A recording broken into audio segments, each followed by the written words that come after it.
Okay, so now we will be talking about some of the properties of angles in polygons. That's the main focus of the lesson. So interior angles are the ones we typically explore a lot, like this angle at B here or the angle at D. And those are important, but we're also going to talk about exterior angles, such as this angle BAX.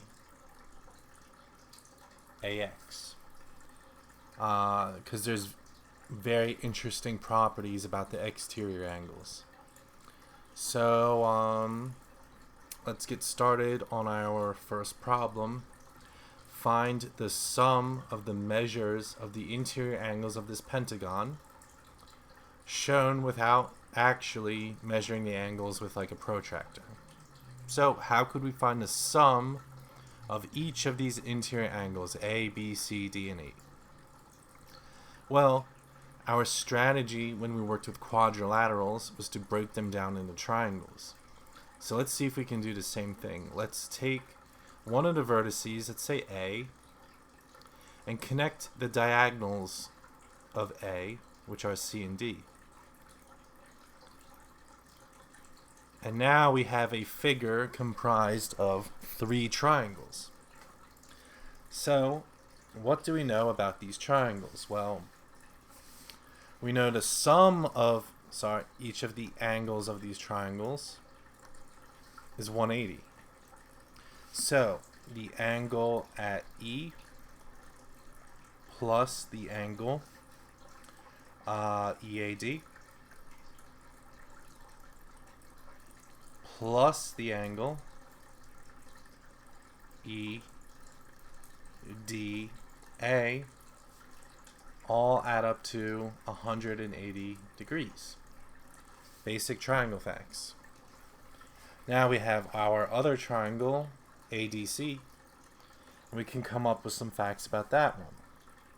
So, let's say that we have the angle ACD plus the angle CAD plus the angle ADC, and that must equal 180. And then from there we have our last triangle ABC, and that one will go that we have angle ACB plus the angle CAB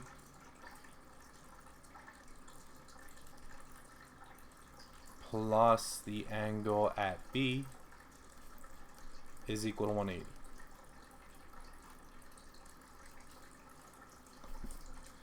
Alright, now where can we go from here? Well, if we add up all these angles, we should hopefully get something interesting. So the sum of these three, 180, 180, 180, well that's 300 plus, well 80 times 3 is 240. So we have that's 540 degrees, which is equal to the angle at E plus the angle EAD.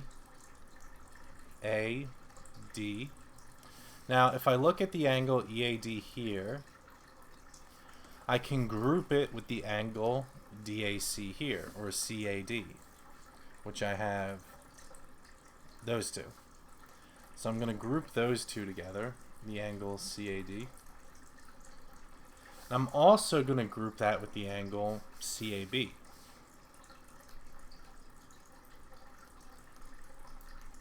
And you'll see why I'm doing that in just a second. But I want all of these to be a part of the same grouping. And even to emphasize, I'll put it in parentheses. Then we have plus. I know I'm going to run out of room over here, so I'm going to write it underneath. Plus. Now we have this angle here, EDA,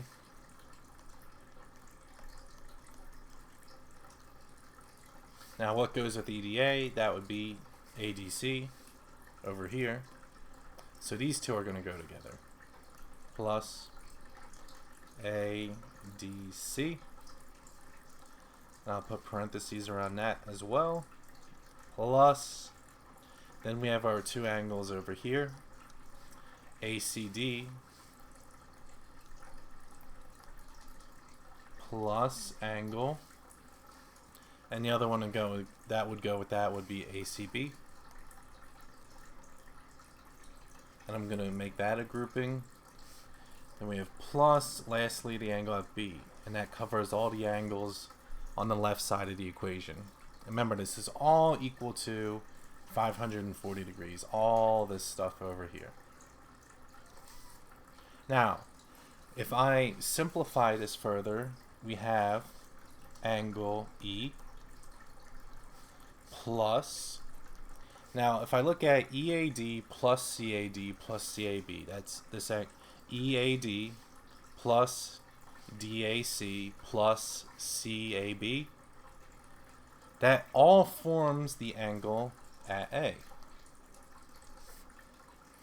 And if I look at my second grouping, well, this is the angle at A, all these angles.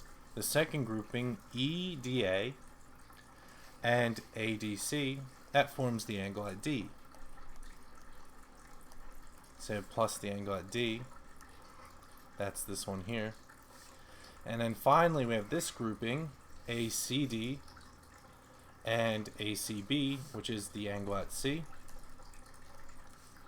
And then we have plus, finally, our angle B equals 540. And I need not go any further because we have shown that the combination of all the interior angles of this shape has to add up to 540 degrees based on our familiar logic of working with triangles.